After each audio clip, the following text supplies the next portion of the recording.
Hello everyone! Today we're not gonna play Isaac, we're gonna start a completely different project. Curse of the Dead Gods. A amazing little roguelike game, very challenging.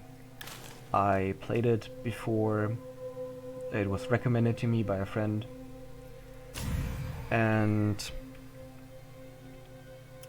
I deleted my save file because quite honestly, I don't really remember anything that happens in the game, and for YouTube I want to start completely fresh. So we're going into this more or less blind, and you can see our character right now. This is us! And we just ventured into a temple. But oh no, the door, it's closing. No. Well, guess I'm stuck here. Yeah, this is us. Little mannequin with a torch.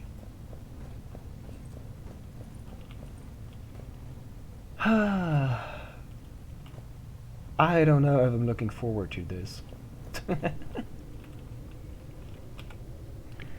But well, we're gonna see how it goes.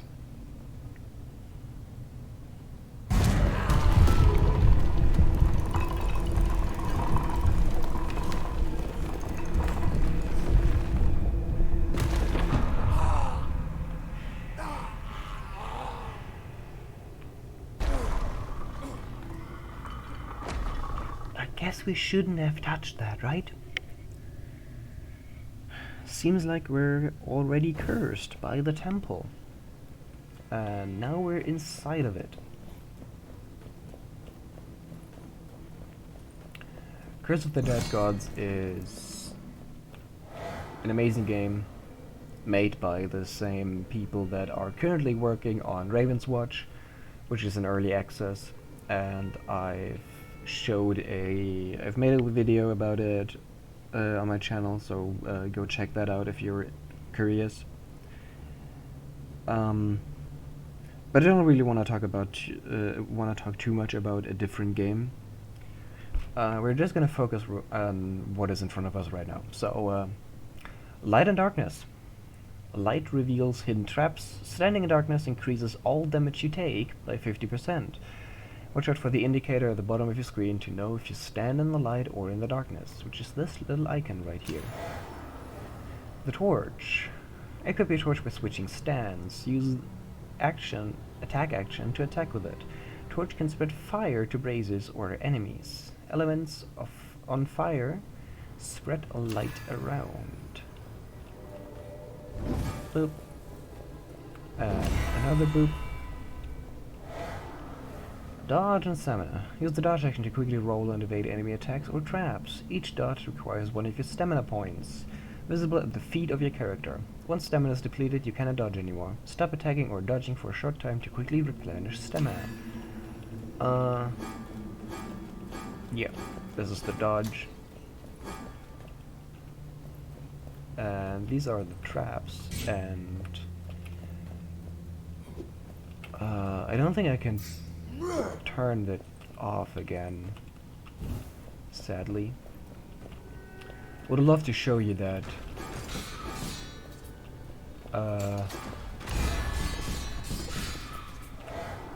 They are actually hidden, completely hidden from sight if you don't have a light nearby. And now we're getting to basic combat. Equip your weapon by switching stands. Chain multiple main attacks to trigger powerful finisher. Use secondary attack to shoot with your ranged weapon. Finisher and range attacks require one stamina point. And here are the enemies.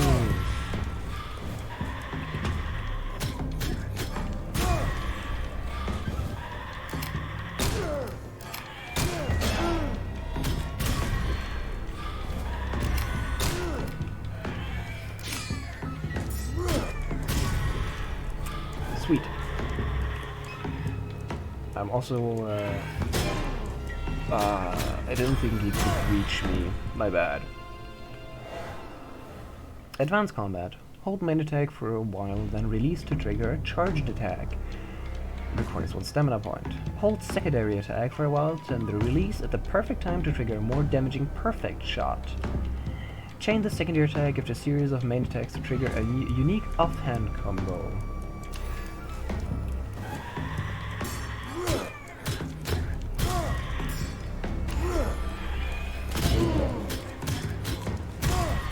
Which I don't actually know how to do.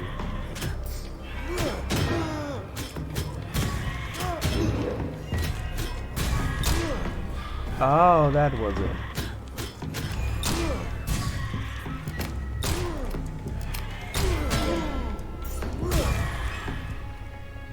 I tried to parry again, but it was too late. Advanced defense, perfect dodge. Use the dodge action to evade enemy attacks. Successfully evading an attack triggers a perfect dodge, which restores 1 stamina point. Advanced defense, parry. Use the parry action at the very last moment to counter enemy attacks. A successful parry weakens the enemy. It will take more damage for a short time, and restores 2 stamina points.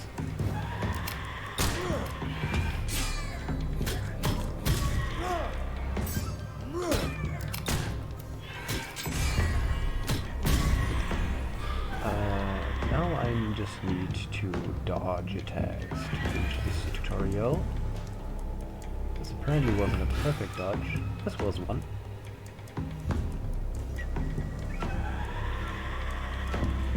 Come on, attack. Thank you.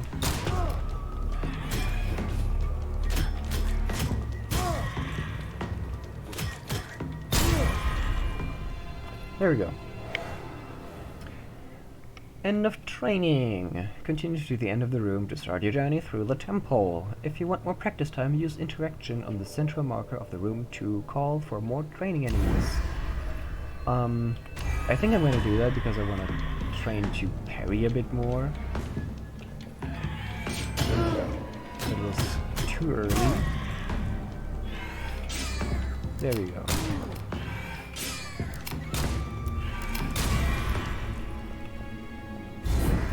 Alright, let's try the temple.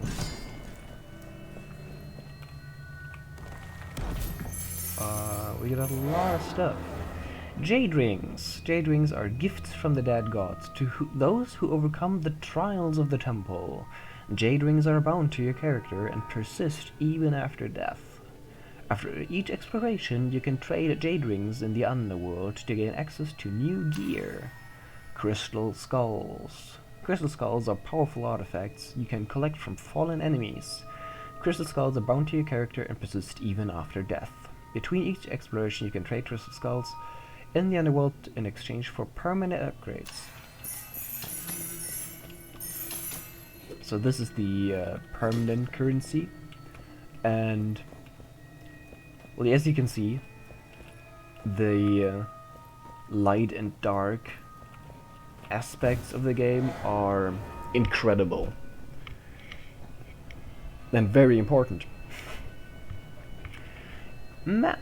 Each temple is an assembly of rooms linked together. Each room type represents the main reward you can expect to find in it. Each time you complete a room, you can choose your path and progress through the temple. Use the map action during your exploration to consult the temple layout. So, yeah. This is the temple, up here is the boss, and we can always choose our path through the temple by ourselves. We could choose a path full of gold.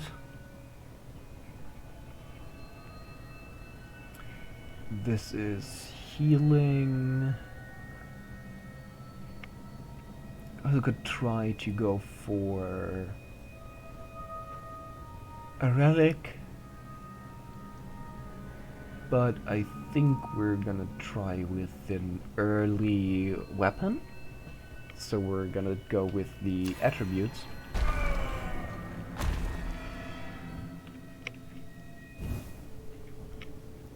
Entering the fiery halls. Corruption. Watch out for your corruption gog at the bottom right of your screen. Each door you go through increase your corruption. For each full gog you become corrupted, and crossing the next door will curse you. So, ow.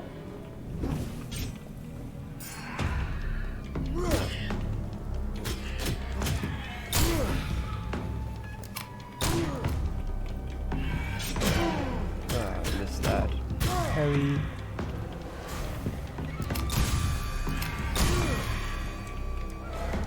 Greed kills. After defeating an enemy, the greed kill timer starts. Chain kills to increase your greed kill count and the amount of gold released by enemies. Hitting enemies, perfect dodges, and parry refill the timer. Greed kill series resets if the timer stops or if you take damage.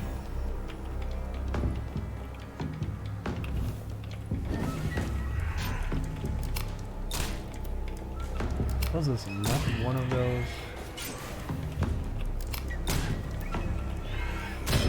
I try to parry.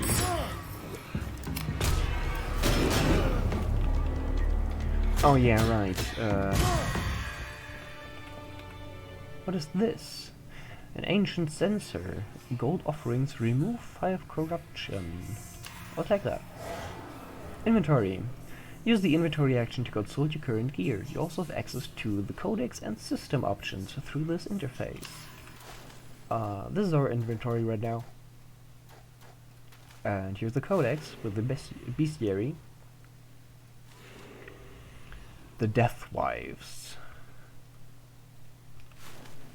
The Death Wives are annoying enemies because they can curse you by hitting you. I think here I can show it. If I don't have a torch, you cannot see that there are traps. They are still there, and they're still active, but you can't see them.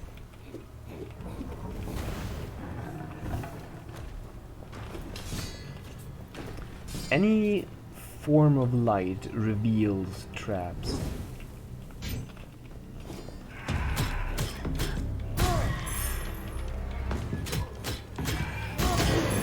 I tried to parry again, but I failed.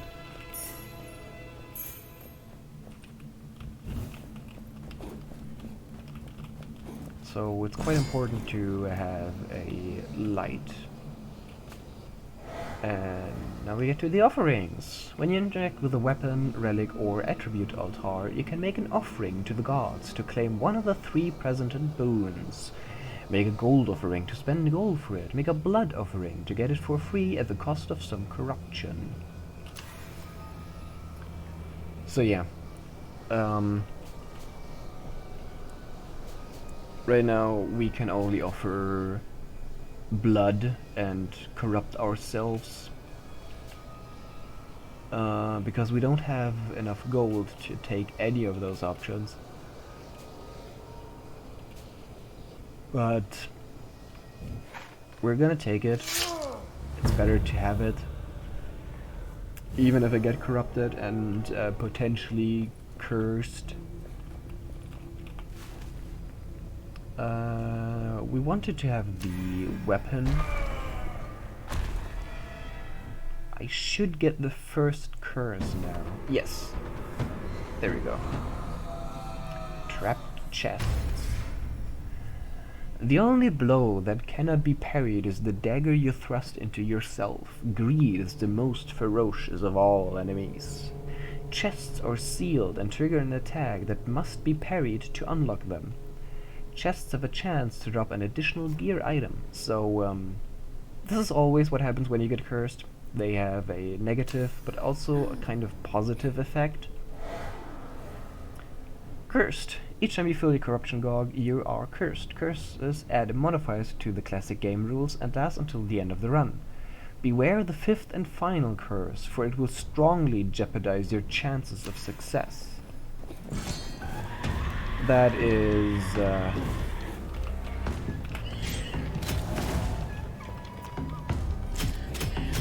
an understatement, if anything.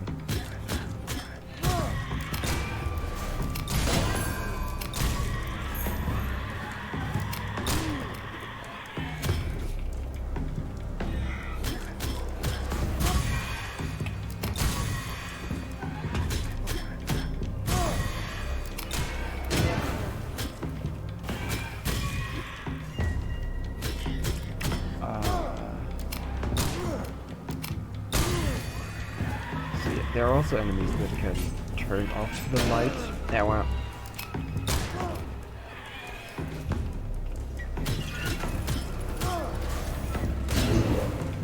Ow! That hurt. That corrupted me. And removed the light source. Well, now my brazier is completely gone. But we potentially get a weapon. Let's see. 25% should automatically trigger a parry. Plus 30% damage against elites, champions and bosses. This is always nice to have. But let's see what we have. Sticks of dynamite. Two-handed weapon. Bomb. Kills trigger a large blast that weakens all nearby enemies. 20% chance to inflict lightning damage. And plus 30% damage while in the darkness. So there's also this. You can try to play completely without light if you have items like that benefit from being in the darkness.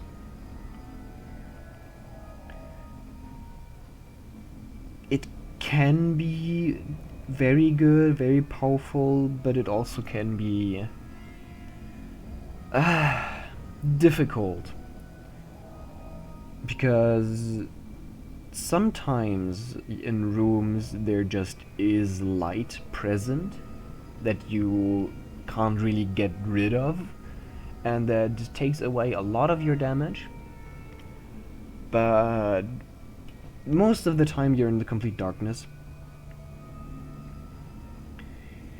And of course then having this is incredibly good.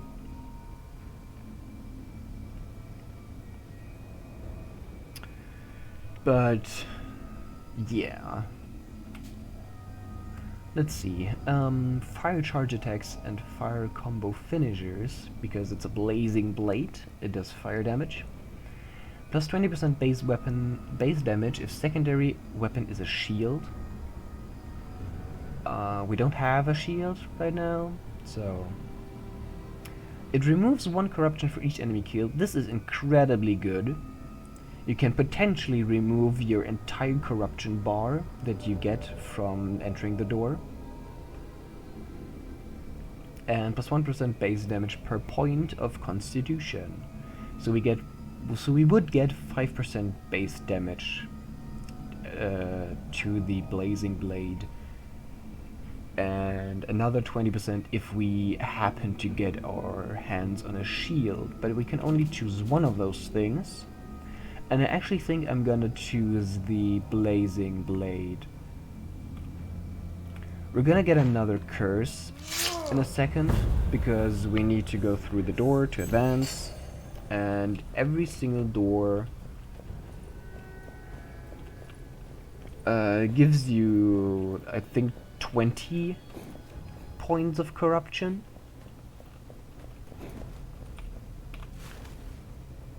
So yeah, 20 points of corruption, and I'm instantly getting another curse. Sulphurous barrels. Tamok's dominion is fire. Trap it in a bottle and the bottle will explode. Explosive barrels have an increased explosion radius. Or torch doesn't work in this place, apparently.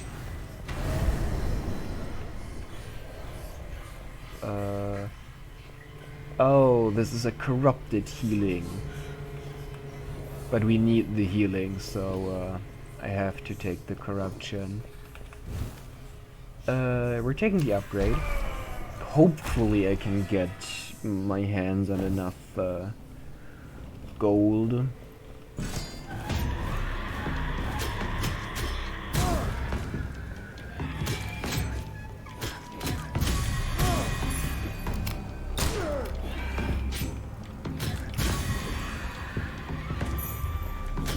So that we can upgrade our... God damn it.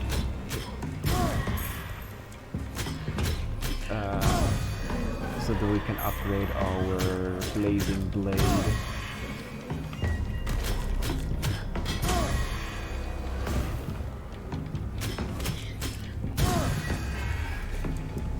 I'm trying to increase the greed kills. Oh, here, thanks. 3 times!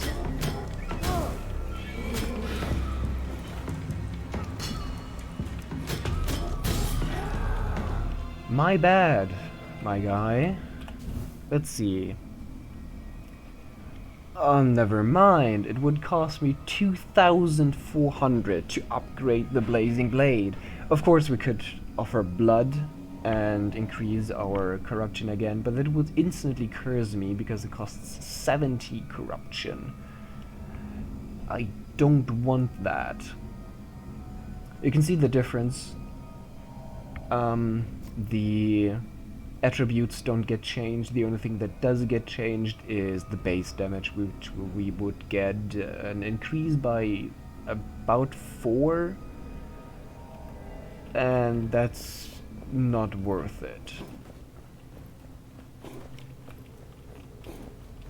I would love it if I get just the chance to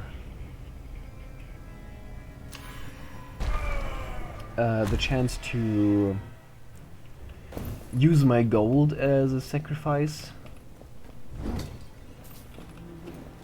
because we have the relic that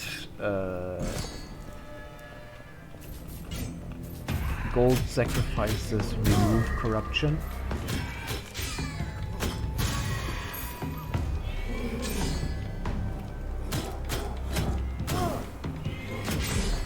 Okay, so we can parry the big guy.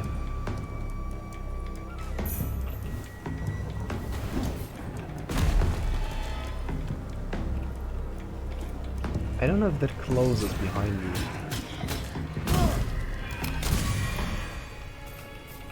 So, gonna wait and see.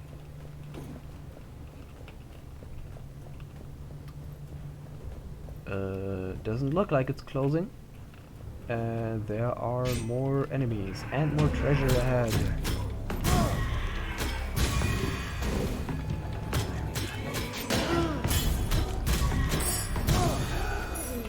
But there are also traps and a relic. The obsidian bracelet. Increased weakened effects duration.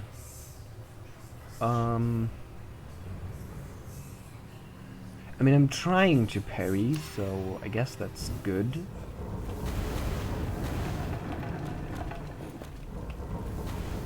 I'm just gonna take it for now.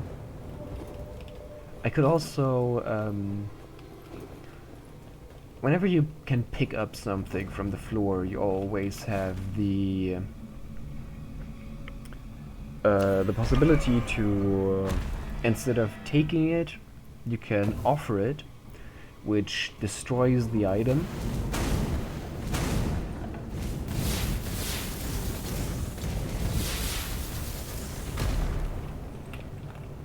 Can I walk through this? No, I can't.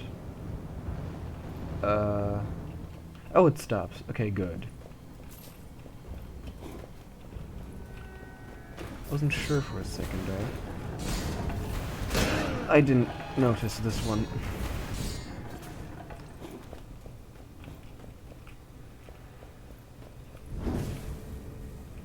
I don't know which path is actually the right one to take.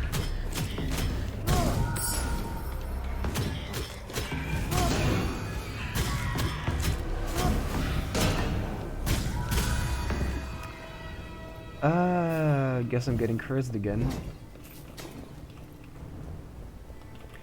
What do we have here? Minus 10 damage taken from champions and bosses. This is amazing. This is fantastic. Oh. Another hidden path.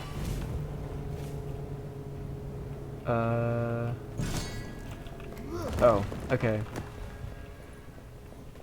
Guess we have to take it.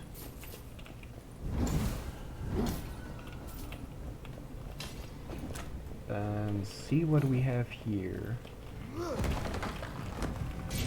Alright.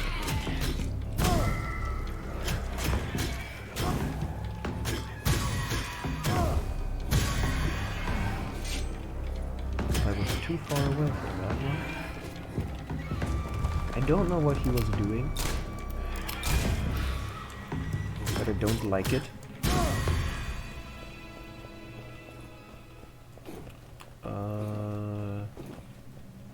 Okay, this was just a fighting room, I guess. Attributes. We had that before, but they're only showing it now. Okay. Earn the power of the dead gods and improve your attributes by during a run. Each point of constitution increases your maximum health. Each point of dexterity increases all your weapons base damage. Each point of perception increases any gold income and the chance enemies drop gear objects when defeated. So, we could take this again, get another curse, but increase our max HP and damage. It would increase our damage twice because our main weapon, our blazing sword, has the attribute that for each point of constitution that we get, it increases. But we're actually gonna do a gold offering this time, which removes corruption, and we still get the constitution upgrade, the damage upgrade. And now we have plus 500 max HP, and our blazing blade should have a 10% increase in base damage.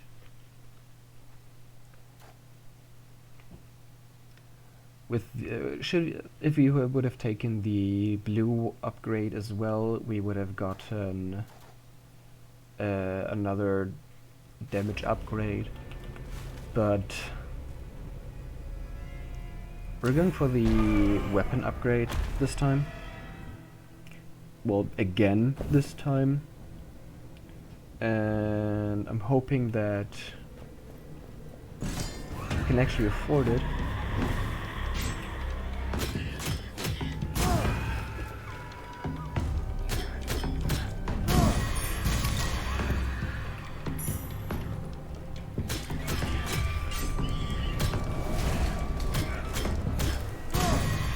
Oops.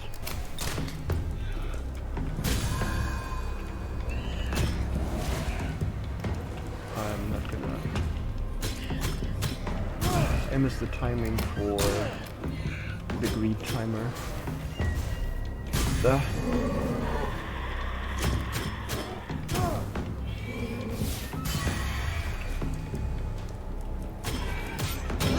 I parried way too early. But we still got a good amount of additional gold. Now what do we have here?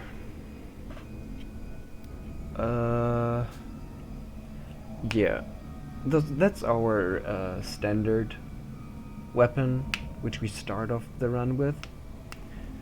I think every 2 levels you get a passive bonus to this. I could do this just to remove a bit of corruption. I'm probably gonna do that. I think I have to if I don't want a third curse. I have to upgrade the revolver. It doesn't really help us. At least not that much. It does a bit more damage, but the attribute is useless to us because we don't have any points of perception. But gold offering remove a tiny bit of corruption. So now we can go through this door, get 20 more corruption, which gets us to 97.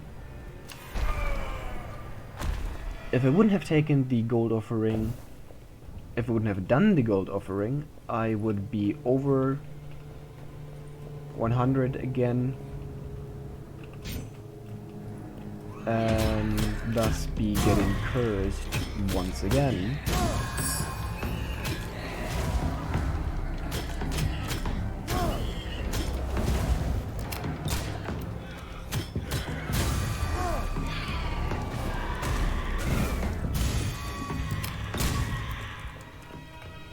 This was good.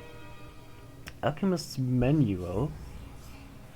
20% base damage for bombs. I don't need this, so I can offer it and replenish my health. And we have a chest right here. Oh, right. I need to parry chests to open them, I forgot. Humble Tiara. Wait. No, I'm not gonna make another offering. So I can remove that. Taking damage from an enemy deals 30% of taken damage to enemies around. This is good. That's a good one.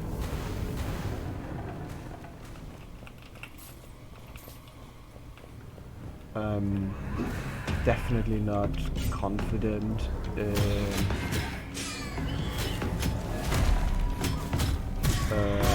defeating the boss without taking damage.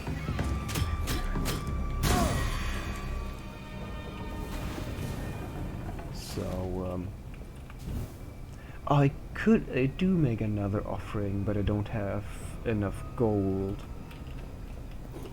I don't think I can find any gold anymore. So, yeah, we're just gonna have to look and see.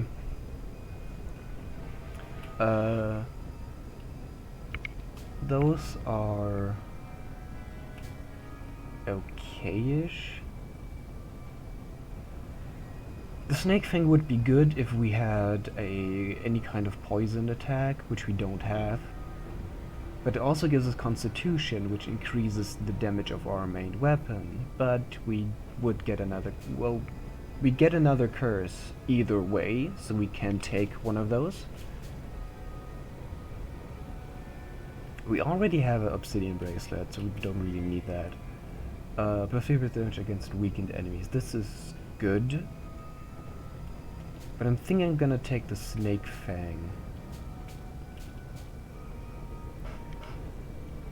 Well, it's too bad that I don't get the damage bonus for poison attacks, because our sword does fire damage. But I get more Constitution, so it still is a 3% increase in base damage for our sword.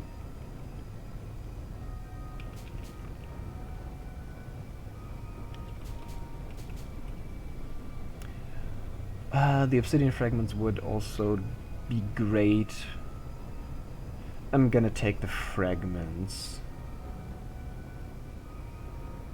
I'm gonna try to parry the boss. If it's possible, I don't actually know. But I'm gonna try to parry him. And if when he's in a weakened state, I do 50% more damage. And dexterity also increases damage. So, yeah. And since we couldn't have gotten cursed anyways, it's not a bad deal either way. Let's see what curse we get. Dancing Flames. There is much in common between a pretender and flame. They are both driven by a hunger to consume all within their grasp. Flamethrower traps activate automatically if you stand in front of them. Well, since we are now at a boss fight,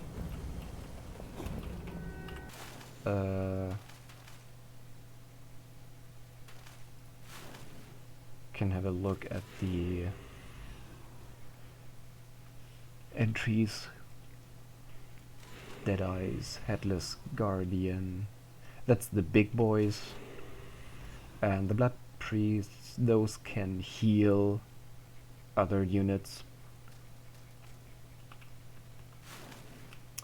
So yeah, the Bestiary, Jaguar, Eagle, and Serpent, those are the 3 different gods in this temple, and the Pantheon, I believe that documents the bosses. I'm not sure. So yeah, we might have 3 curses, but they don't really do anything anymore since we're now at a boss fight. I'm not gonna even try to pronounce that.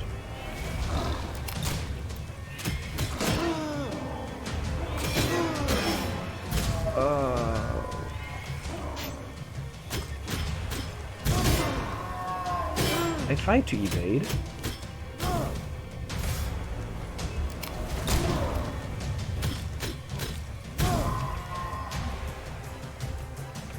I wanna try to parry the spear. Failed. They didn't fail the second time. There we go. That's the way to do it. Just gonna summon another Jaguar.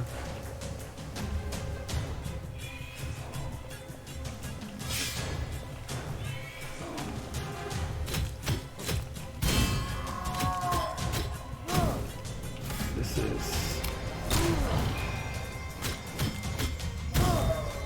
difficult. I can't really allow myself to get hit a bunch more, so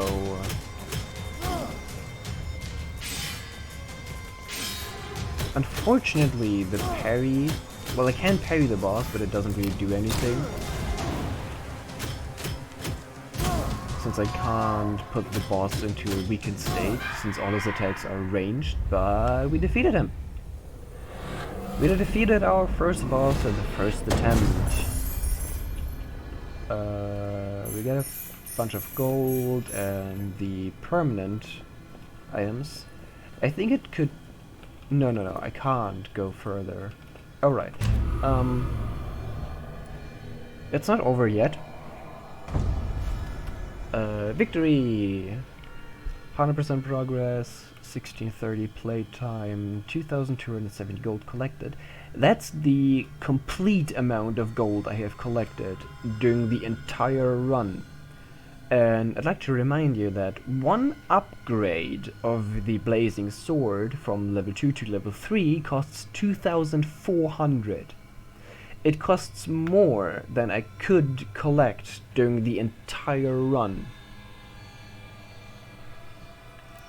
The nemesis are the lurkers. They did the most damage to me. I got 29 crystal skulls, 15 jade rings. It's a permanent currency, and I healed 560 HP. Took 175 extra damage because of darkness. The highest damage dealt in a single hit was 100. 19 successful parries. I even have one perfect room, which is interesting. And the best greed kill streak of 6. Well, that's not bad for the first attempt.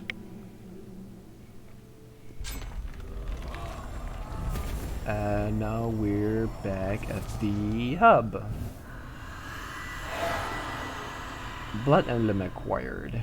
3 new explorations available. 12 new blessings available. Underworld. The underworld is a place between life and death where the dead gods slumber. Use the interaction action near the central stele in the main hall to access the underworld. There you can offer crystal skulls and jade rings to the gods to unlock new upgrades. All underworld upgrades are persistent and will remain after death. And we also have this, which is a alternative start. A claw weapon and a whip instead of the sword and the pistol. We're gonna take a look into the underworld right now. Blessings. Blessings of the dead gods are powerful passive abilities that will help you during subsequent explorations. Unlock blessings, then equip one in each available blessing slot. Return to the underworld after each exploration to change your current blessings. Yeah, this is these are blessings that I have to defeat bosses for to unlock them.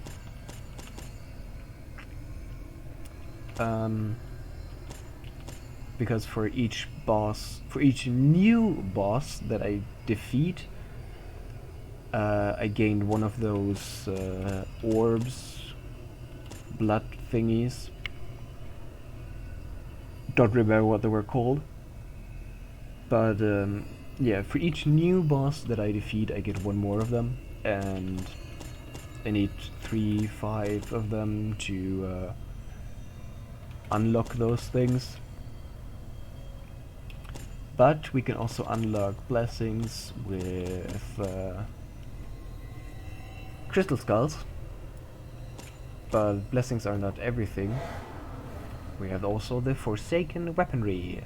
Restore power to the Forsaken weapons of the temple. Unlocked weapons can be found in the temple in future explorations. So right now there's a limited amount of weapons that are even possible to get from dungeons, from the temple, and these are all the weapons that you can unlock.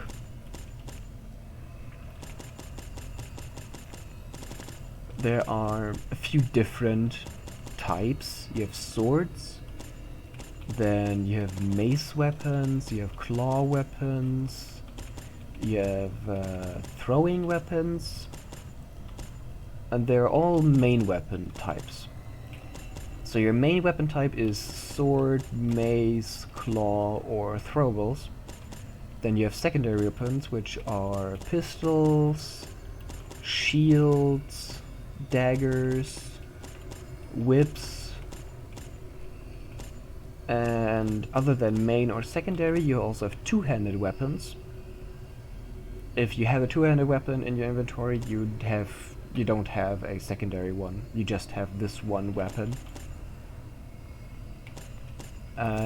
Yeah, there are two-handed heavy weapons, two-handed spears, two-handed bows, and I believe bombs are something that are new to the Curse of the Dead Gods, because I don't remember having bombs when I played it last time. Oh, with tab I can look at the explanation again. Weapon altars. Weapon altars in the main hall offer gear before your explosion. Restore altars for more choice of starting weapons. Upgrade altars, and they may offer higher quality gear. So yeah. Currently I can only do the restored altars option that there are 4 possible altars, so there are 4 possible upgrades. You get the first one in all, well, not in all categories. You get the first one in those 3 categories for free. If I would pay for this one, I would get a secondary altar, but I don't really need this one. Because right now I'm fine with just the sword and the pistol, so I'm not gonna do any of this. And now we have the Divine Favors. Divine Favors let you refresh the gear offered in weapon and relic shrines. Unlock more Divine Favors to increase the number of times you can refresh the choices during explanation. After each exploration, you regain all of your Divine Favors.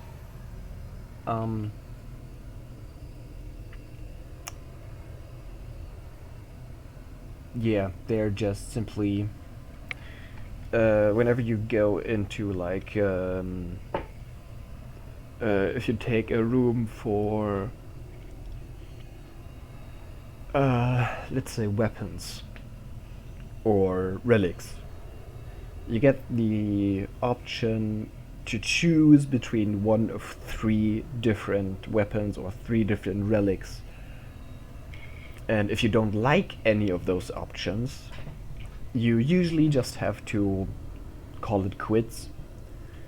You can't take any of them because you don't like them, they don't benefit you in any way.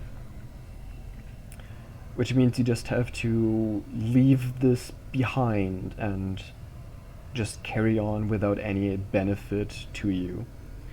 But with a Divine Favor, which I'm definitely unlocking, at least one of them, 1 of 10 possible, you can re-roll the entire 3 options that you have. And re-rolling those options can be incredibly useful. Simply because sometimes you just don't get any good options. And with at least 1 additional reroll, you already have the possibility to get better stuff for your deals, I say. I'm trying to figure out if I should take a blessing. I can't unlock every. But sooner or later, I will be able to unlock every one of them. But let's see. Those from those that I can unlock, Greed Kills restore 1 stamina.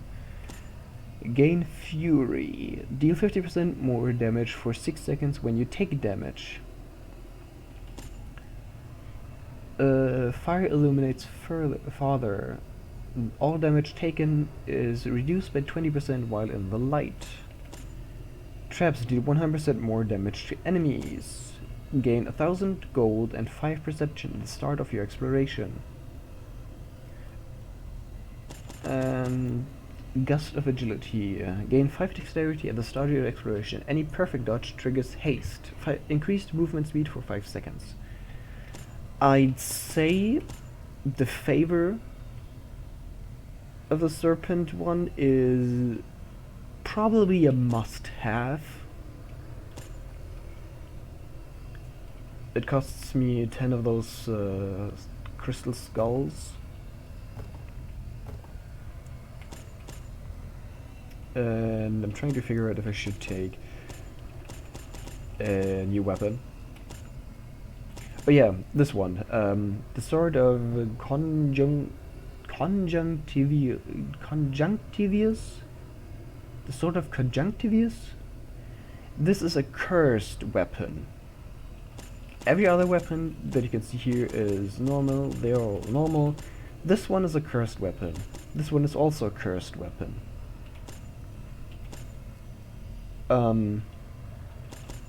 Cursed weapons are, let's just say, different.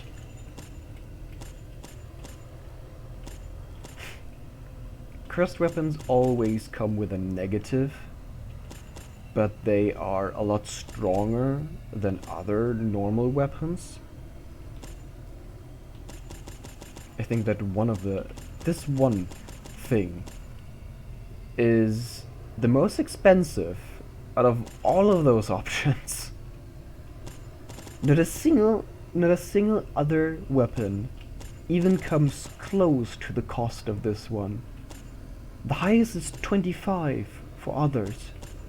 Why does this cost 100?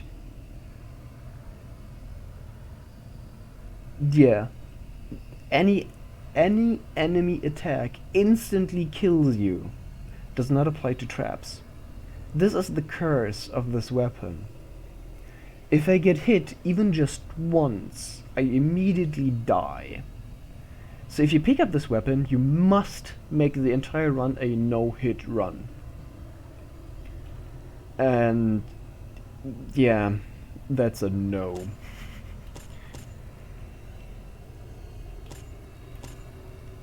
Trying to figure out, I think that's the one.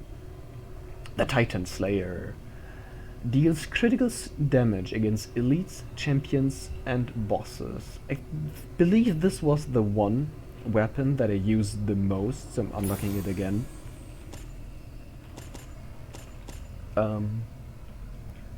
Of course we're gonna unlock every weapon sooner or later.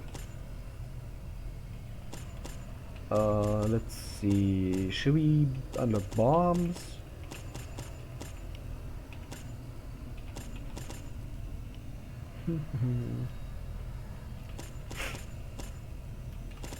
Maybe throwing.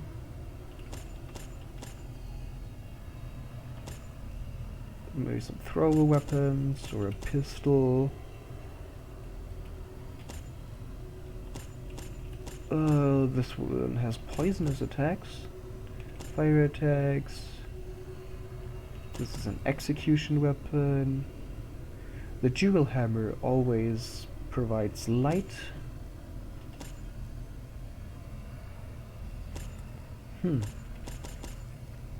What should we do?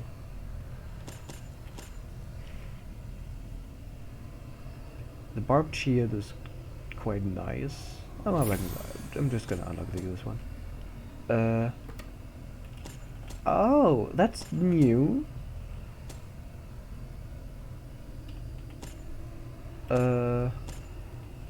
Okay, so now you can have a look at every possible weapon that can appear in the dungeon. Those are all the permanent weapons. This is a cursed weapon, which is permanent. This can always appear in the temple. Desperation. Main weapon, mace. Base damage increases your percentage of missing HP. Base damage increases by your percentage of missing HP. Okay. So the lower your HP gets, the more powerful this weapon becomes. There are also a few different... I believe you always have 3 of each type of weapon. Like there's 3 different kinds of daggers that are permanent. There are also 3 different kinds of whips that are permanent. And apparently you can now banish unlocked weapons. So if I banish this one, there's a the red sign over it, and it should never appear in the temple as long as it's banished, but I don't want that for now. Fulmination, Death's Rampart. Parrying reflects projectiles. I don't think this works against the boss we just fought against. I don't think you can reflect the spear, but who knows. Now we get to the two-handed heavy weapons. There's also a cursed one, the Blood Weeper, Life Seeper Maul. 10% of damage dealt also heals you. This is quite nice. The Skyhammer does lightning attacks. The Titan Slayer, which we just unlocked. The bombs. The sticks of dynamite, we saw those. We had the option to take them. We didn't, obviously. Crackling grenades and pirate bombs. Well, alright. I didn't know that you can now have a look at all possible weapons. I don't think it was possible before. I guess they added this with the updates. So anyways, taking the favor. And I could also take a second blessing, but I can only choose amongst those three. None of them are actually really useful. The Furious Skin is useful, of course, because you deal 50% more damage, which is very good. It's a very high increase in damage, especially if it's just spontaneous. But you have to get hit in order to trigger this, and I don't really want to get hit. The protection is alright. It's good for the start, I believe. But instead I'm just gonna give myself another divine favor. So there we have all those upgrades. And if we just, oh yeah, that's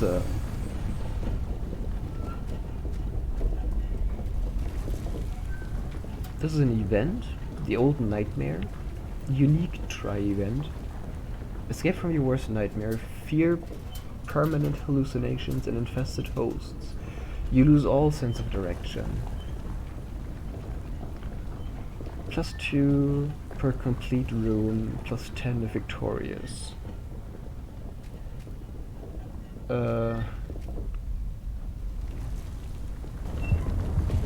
I don't really know how they do this with events. It's not like any special thing. It's just kind of a cycle that some events just appear. Unique try event means that I only have one attempt at the event. And I get rewarded with crystal skulls. Yeah, so every day there's a new event going on. Now, this is the temple. You have the left hand side is the path of the jaguar. The middle path is the storm, the eagle one, and the right side is the temple of the serpent. So those three types, jaguar, eagle, and serpent, they both all have 3 different kind of levels, and I never got to the very top. At most I got to the 3rd level. So yeah, each temple introduces different kind of enemies, traps, map layout. They all differ in whatever is inside of them. And of course they also always have different bosses. So the Blood Hunter hunts. That's the introduction to the Temple of the Jaguar. There's the Hunter at the end of at the end of the dungeon, at the end of the temple. That's the boss we fought, who continuously summons the jaguars and throws spears at you. That's the boss of this one. And the Storm Throne has a different boss, and the Bewitched Catacombs also have a different boss to the other two.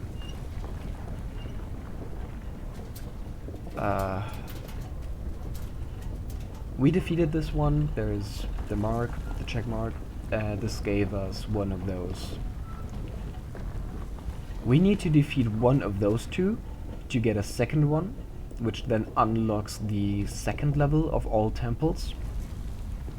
So even if you didn't, I believe that even if you didn't defeat the serpent boss, the first serpent boss, we can go to the second level.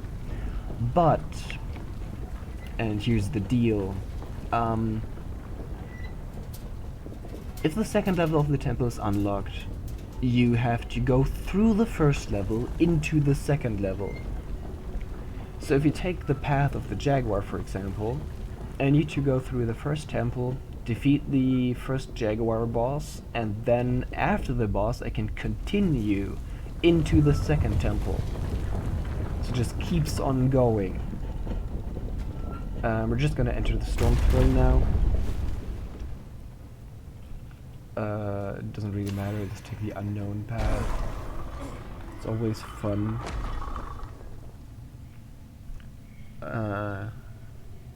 Just want to show you that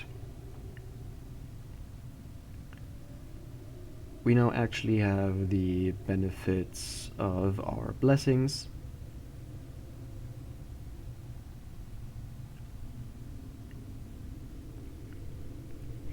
As soon as we get into it,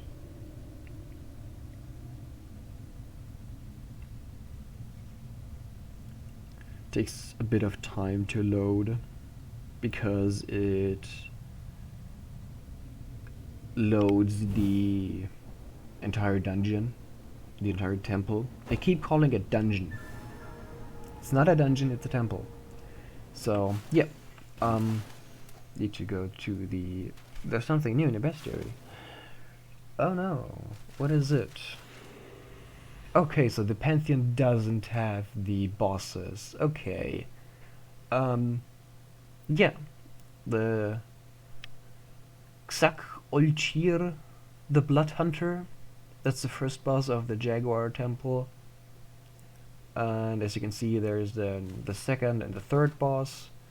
And I guess the Pantheon is the fourth and final level of the temple. So the last 3 dots of each of those lists are the bosses. We need to defeat a bunch of those enemies to actually unlock their entry in the bestiary. But yeah, we have the favor of Sijal. We have 1,000 gold, which you can see in the bottom right next to my curse bar. And we also have the 5 points of perception. Perception increases the amount of gold we find and the chance that enemies drop relics or gear. I don't think that they can drop gear like weapons, but I'm not sure. So yeah, you always have the torch, that doesn't change. Main weapon, secondary weapon, and the third slot here is for the two-handed weapon, so you can have all 3 types. Yeah.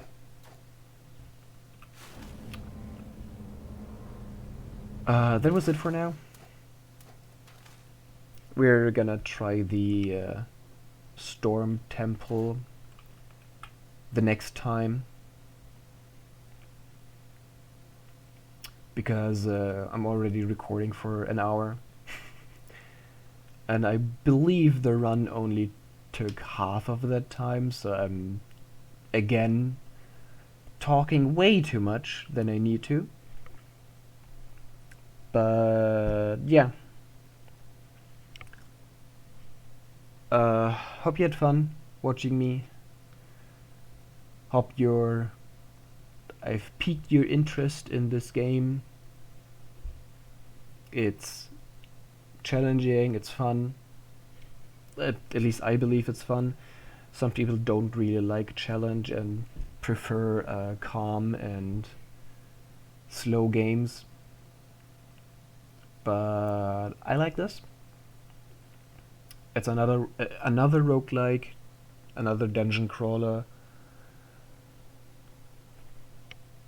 and I guess that's my theme for my channel for now. Just roguelike and dungeon crawlers. We'll see how it goes. And I'll see you in the next one. Have a good one.